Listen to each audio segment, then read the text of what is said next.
മാല മൗലിദുകളും റാത്തീബുകളും ഒക്കെ മുസ്ലിയാക്കന്മാരുടെ വയറ്റിപ്പിഴപ്പിനാണ് എന്ന് അന്നും ഇന്നും വഹാബികൾ മുസ്ലിം പണ്ഡിതന്മാർക്കെതിരെ പ്രചരിപ്പിച്ചുകൊണ്ടിരിക്കുന്ന ഒരു ആശയമാണ്.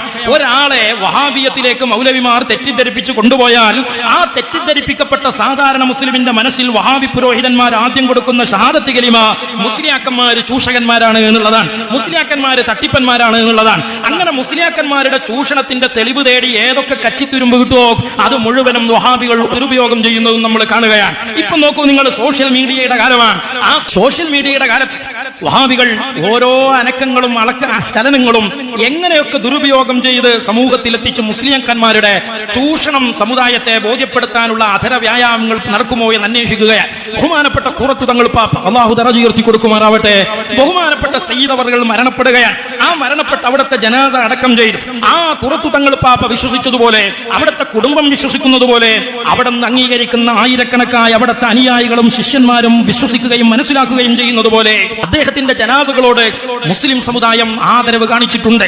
പക്ഷേ ഒരു മനുഷ്യൻ മരണപ്പെട്ടാൽ ആ മരണപ്പെട്ട മനുഷ്യന്റെ ഖബറുകളോട് ജനാസകളോട് ആ ഒരു മരണം നെഗറ്റീവായ രീതിയിൽ സോഷ്യൽ മീഡിയകളിൽ ചർച്ചയ്ക്ക് വെക്കുന്നത് മനുഷ്യത്വപരമല്ല എന്ന ഒരു പ്രാഥമികമായ മാനവിക പാഠം പോലും വഹാബി തീവ്രവാദികളുടെ ചിന്തകളിൽ വരാറില്ല.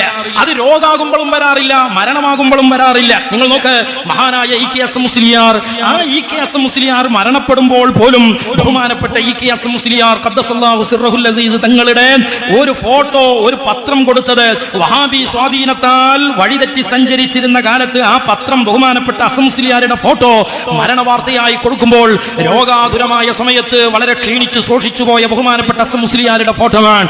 അത് മരണത്തിൽ പോലും സുന്നി പണ്ഡിതന്മാരോടുള്ള ഈർഷ്യത, സുന്നി പണ്ഡിതന്മാരോടുള്ള വൈരാഗ്യബുദ്ധി വഹാബികൾ കൈയൊഴിക്കുകയില്ല എന്നതിന്റെ പൗരാണികമായ ഒരു തെളിവാണ്. ഇനി നിങ്ങൾ നോക്ക്, ബഹുമാനപ്പെട്ട അതേ അസമുസ്ലിയാർ മഹാനവറുകൾ രോഗാതുരമായി കിടക്കുന്ന സമയം, ആ സമയത്തും വഹാബികൾ ഒരു മാനുഷികമായ പരിഗണന രോഗത്തിൽ കിടക്കുന്ന അസമുസ്ലിയാരോട് കാണിച്ചിട്ടില്ല. അതുകൊണ്ടാണ് കേരളത്തിലെ ഏറ്റവും കൊടിയ മുസ്ലിം വിരുദ്ധനായ വെളിയങ്കോട്ടമ്പർ മൗലവി രോഗാവസ്ഥയിൽ കിടക്കുന്ന വെളിയങ്കോട്ടമ്പർ മൗലവിക്ക് കത്തെഴുതിയിട്ട് അസ്ലിം തസ്ലം എന്ന് പറഞ്ഞ് രോഗാതുരമായി കിടക്കുന്ന അസമുസ്ലിയാരെ പച്ചക്ക് കാഫിർ എന്ന് വിളിച്ച് കത്തെഴുതിയത് ഒരു നിലക്കും മതത്തിൻ്റെത് പോകട്ടെ, സാമൂഹ്യമായ ജീവിതത്തിൽ മനുഷ്യർ പരസ്പരം പങ്കുവെക്കുന്ന, മനുഷ്യർ പരസ്പരം കൈകാര്യം ചെയ്യുന്ന മാനവികമായ ഒരു മൂല്യവും വഹാബി അണികളിലേക്ക് പുരോഹിതന്മാർ നൽകാറില്ല എന്ന് മാത്രമല്ല, അതിന് വിരുദ്ധമായ നെഗറ്റീവ് എനർജി കൈമാറുന്ന വിഷലിപ്തമായ സ്വരങ്ങളും ശൈലികളും ലേഖനങ്ങളുമാണ് അവരുടെ അണികളിലേക്ക് പുരോഹിതന്മാർ നൽകിക്കൊണ്ടിരുന്നത്. അതിന്റെ ഏറ്റവും അവസാനത്തെ ഉദാഹരണമായിരുന്നു മഹാനായ സുൽത്താനുൽ ഉലമാ കാന്തപുരം ഉസ്താദ്, അല്ലാഹു അവിടത്തെ ആഫിയത്ത് നൽകുമാറാവട്ടെ. ഉസ്താദ് രോഗാതുരമായി കിടക്കുന്ന സമയമാണ്.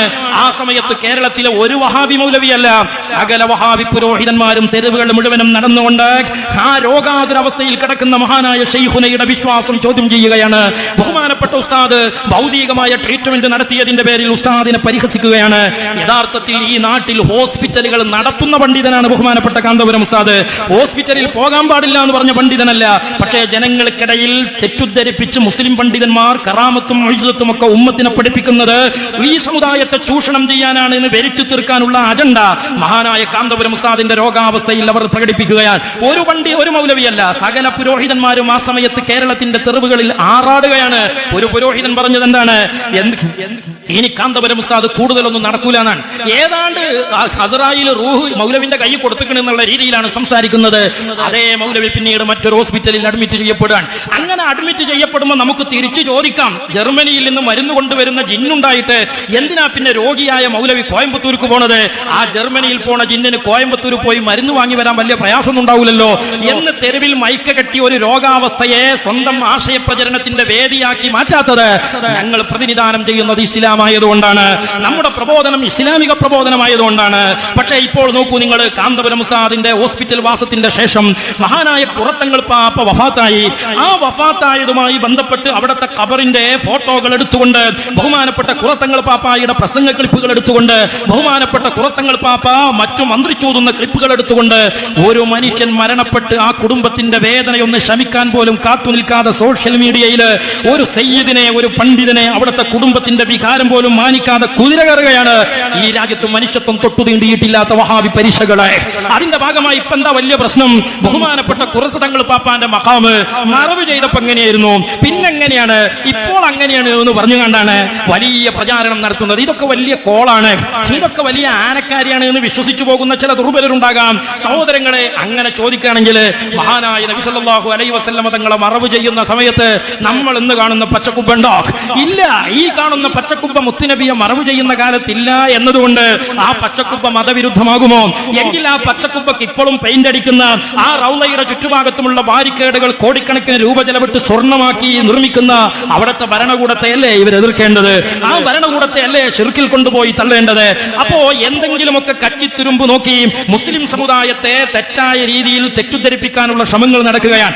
അങ്ങനെയുള്ള ഭാഗമായി തന്നെയാണ് മാല മൗലിദുകളെ കുറിച്ചൊക്കെ വഹാബികൾ ഒരു സമുദായത്തിലെ ഒരു പണ്ഡിതന്മാരുടെ മനസ്സിൽ, ഒരു സമുദായത്തിലെ പണ്ഡിതന്മാരെ കുറിച്ച് തങ്ങളുടെ കൊക്കിൽ കൊത്തിയെടുക്കാൻ കഴിഞ്ഞ കുഞ്ഞാടുകളുടെ മനസ്സിൽ പറഞ്ഞു കൊടുക്കുന്നത് പണ്ഡിതന്മാർ സമുദായത്തെ ചൂഷണം ചെയ്യുന്നവരാണ്.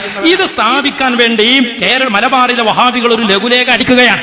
ആ ലഘുലേഖ അടിച്ചപ്പോൾ അതിന് മൗലവിമാര് കൊടുത്ത പേര് മുസ്ലിയാക്കന്മാരുടെ പള്ളക്കടി എന്നാണ്. അതായത് നമുക്ക് പട്ടിണിയാണ് പണിയാണ് ഈ ലഘുലേഖ എന്ന പേരിൽ വഹാബികൾ ലഘുലേഖ ഇറക്കുകയാണ്. അതേ സമയത്ത് പാങ്ങിലോ ഒരു ഉരുളക്കുപ്പേരി പോലെ മറുപടി കൊടുക്കുകയാണ്. രണ്ടക്ഷരം മൗലവിമാരുടെ മണ്ടക്കടി എന്ന പേരിൽ മഹാനായ പാങ്ങിലോര് അതിന് തിരിച്ചു മറുപടി കൊടുക്കുകയാണ്. ഇങ്ങനെ ഉരുളക്കുപ്പേരി പോലെ ഒരു ഇഞ്ച് വിട്ടുകൊടുക്കാതെ ആശയത്തിൽ ഈ സമുദായത്തെ അടിയുറപ്പിച്ചു നിർത്തി ആശയ വീര്യം ചോർന്നു പോകാതെ ഈ ഉമ്മത്തിനെ സംരക്ഷിക്കുവാൻ പാങ്ങിലോര് പണിയെടുക്കുകയാണ്.